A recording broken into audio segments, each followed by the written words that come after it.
Morning, everybody. It's Sunday the 20th. It is, I think it's about 5:30 this morning.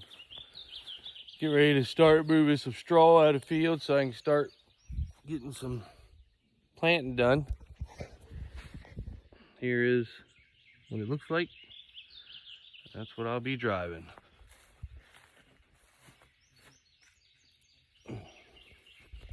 Gotta get a hat. These damn deer flies back at this farm are horrible. The river's right here beside us.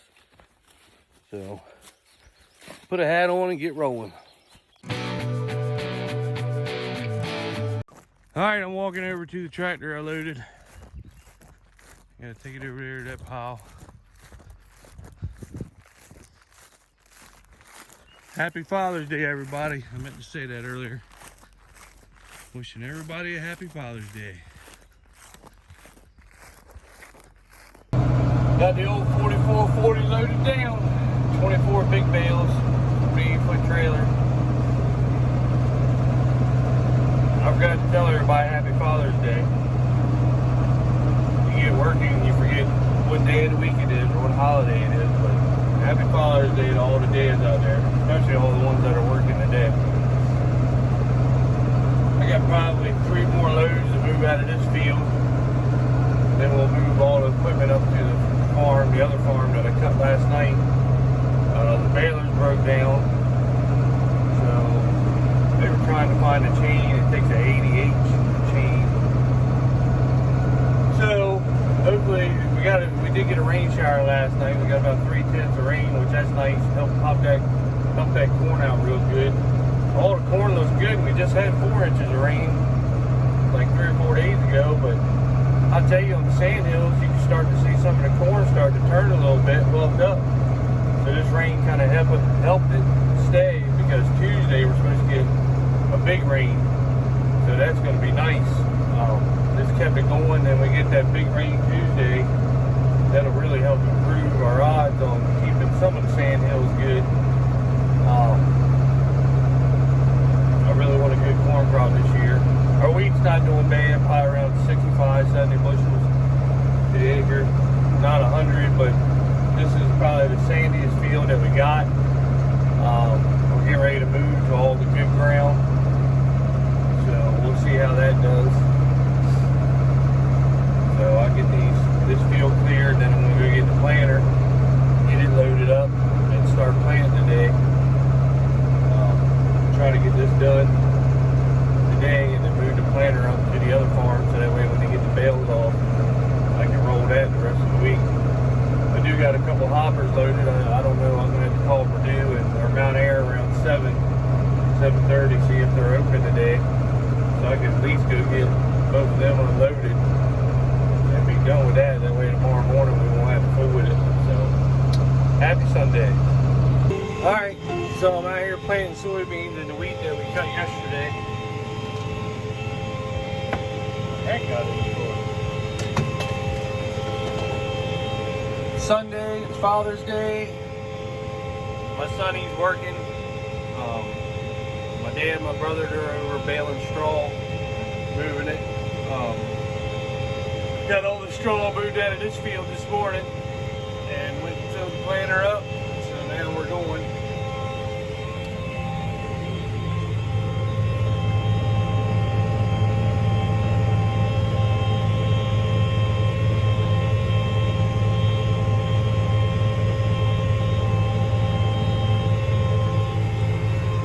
So this is what it looks like on Father's Day for me, which I'm not complaining. I love being out here. So try to get this field done. I'll probably have to fill up again. I'll get about halfway. It'll probably run out, and then I'll have to fill up. Putting 180,000 in the ground. Planting soybeans, 4.6s. I got 2 more boxes of 4.6s. Then once I get them planted, I'll switch over to the 4.2s. Other than that, it's Sunday fun day. So everybody else I saw, I went uptown and got a sub, bring out here on the tractor with me and some drinks. Everybody else had their boats and they were all going boating and tubing, and we're out here farming. So that's life. It's the job you choose, I guess, when you get off and when you don't.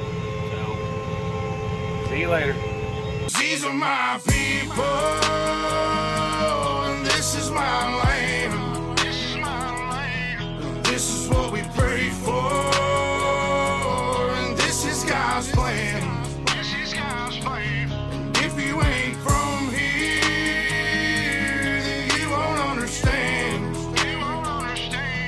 This is my country, and this is who I am. We don't need this. We really don't. I was a colonel. I'm a retired colonel in the Marine Corps. I saw a sign back there that said we want more Mayberry and less Fallujah, and I spent a year in Fallujah. And you know what? When I first got there, I didn't have armored Humvees, and I traveled over 10,000 miles over there. And sometimes you got to deal with and go with what you have.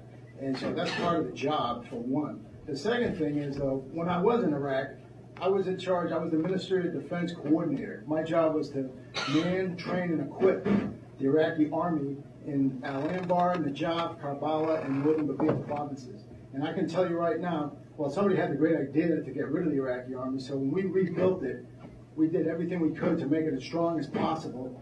And I'll tell you right now, Homeland Security would kick their butts in a week.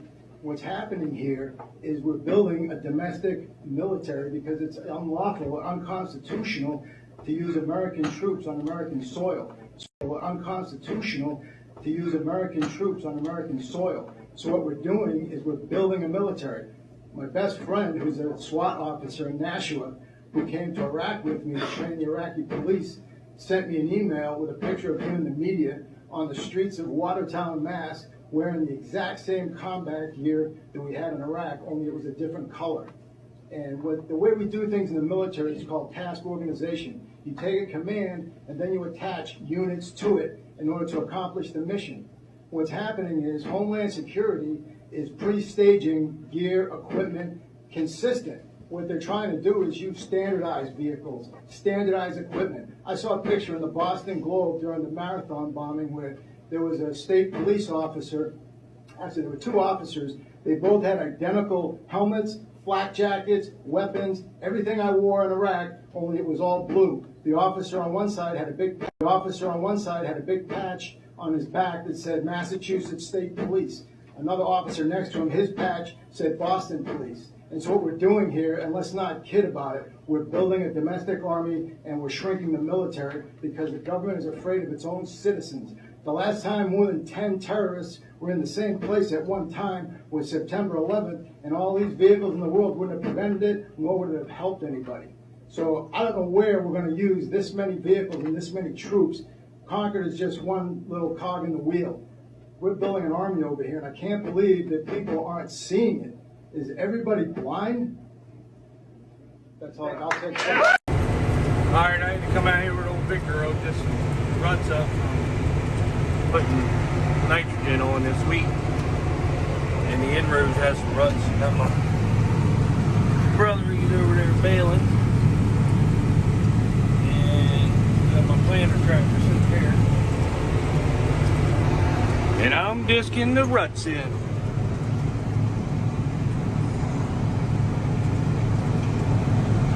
I didn't want to have to do this, but it would beat that that planter to death turning in these ruts. I didn't want to have to disc any of this due to a wheat, but we got the wheat cut and the bales off, and it would have beat this tractor to death trying to turn on these inroads with the ruts. So this is the best thing for it. Come over here and just work all these ruts out and these ruts worked out, and then I'm going to go ahead and plant. I got the disc all the way down to a big girl down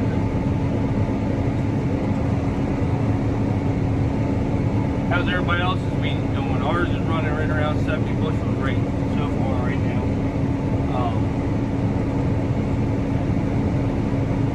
This is the one farm we did. It's just a sandy farm, but it's still decent, but it's sandy. So when we get some good ground, if this is running 70, I know some of the good ground will probably be doing better. So we'll just have to see how it goes. It was a wet winter. So I'm not not going to complain about 70 bushels of wheat because it was wet this winter. So we didn't, some of the wheat got flooded, messed up, but still happy with it.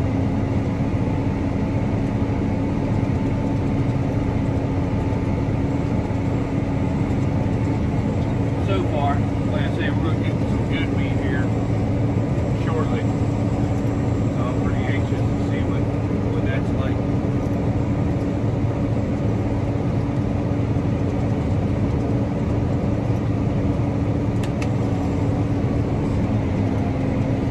There's ruts everywhere.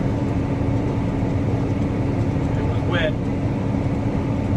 I got some other fields I probably have to do, but they're going to put sludge on some of them, so it ain't going to matter as much. And we always work that up anyway. But the fields I don't have to work, I really didn't want to have to. See how rough it is, some of these ruts. I did some with the sprayer, my brother did some with the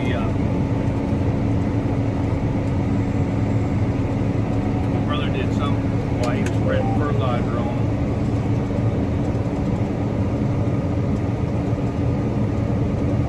That's all I know.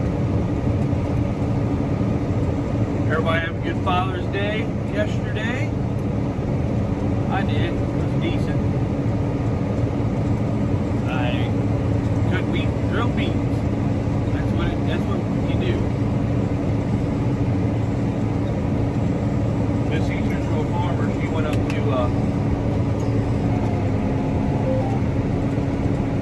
she had to go up to Ohio to take care of some business, so she'll be coming back Wednesday. So she's not here. So while she's not here, I'm gonna try and get as much work done as I can. Because you know she always wants me to be around her. She loves me so much. So I gotta try to do what I can while she's not here.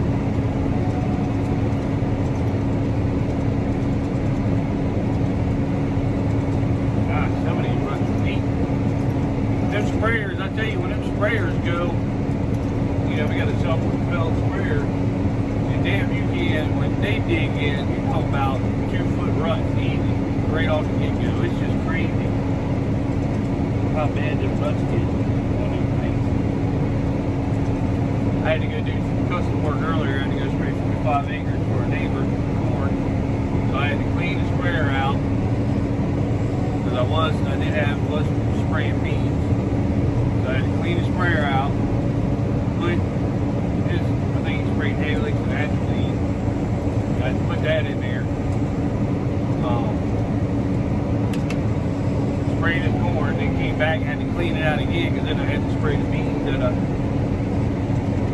put a pre-emerge on the beans that I planted yesterday. And there was some grass out there, so I put a little bit of Roundup in there. That way I go ahead and just take care of it all right.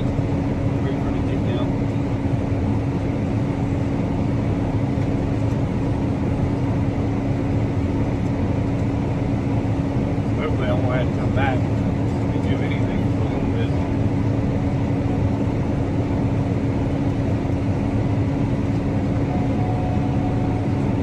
Who else is cutting weed? Everybody else is weed doing good? And leave in the comment section. Nobody ever comments or talks other than a couple people.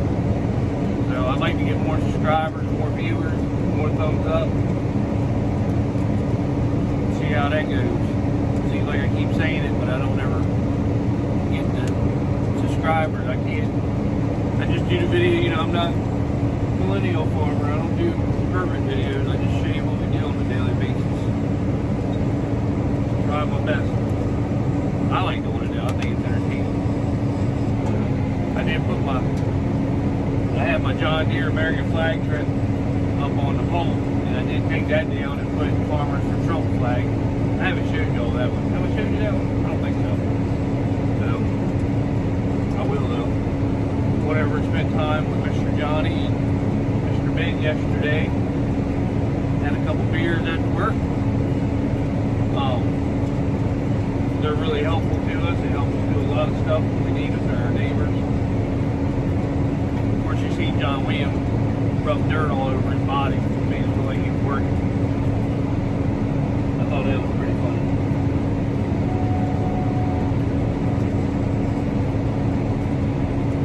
I'd really like to have a disc or a field cultivator that, well, I'd like to have a disc that has bathroom on the back. I'd really like to have a field cultivator. That or a drill should be the next purchase. Field cultivators are nice though. Run that thing in front of that planter.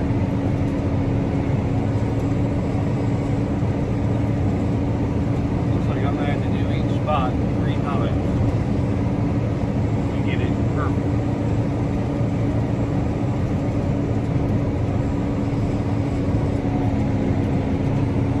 There's spots on little, like there's a spot, I mean there's spots everywhere on this field. I'm not going to disc the whole field, I'm just going to do one spot here, one spot there. I don't want to take the moisture out of the field. Of course, they're called for a bunch of rain tomorrow, Tuesday. So, let's hope we get it. The corn's been holding out. We got 4 inches, like 4.5. And then we got a little 3/10 or something like that the other night. And that kept the sand hills going pretty good.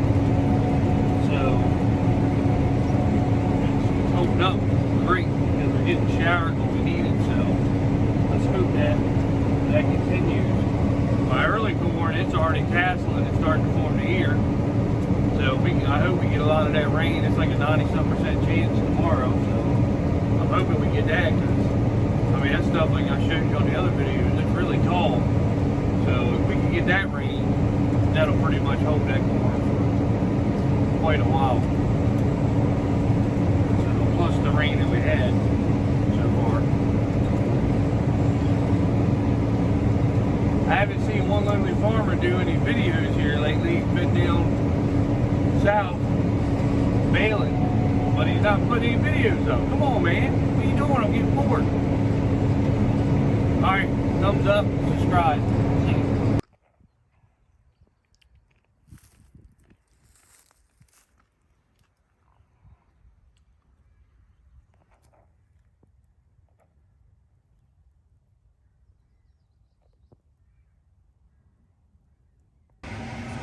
Alright, we're getting ready to start cutting the wheat back here. This is 114-day corn, and that stuff is banging. I'm going to cut all this out the back in here and going to bring the header to me right now. I'll probably get this field open and get the auto steer set and then let Dad take over. And then I'm going to go start planting soybeans. Try to get some of that knocked out. And it is hot. But that corn looks good. I mean, all the way across, all the way back. Really good looking corn. Tall.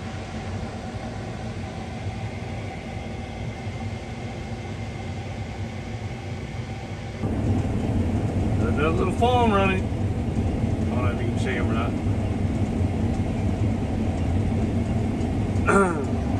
Anyway. Started to open up this field, just got all the trucks moved and everything. That's a 111-day corn there. And it looks pretty good. That's 1197.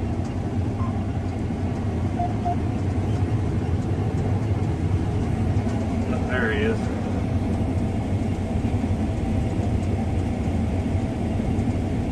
He's running. He's a little king, ain't you? But he's bigger than the other one, so I'm not even going to try to catch this bad boy.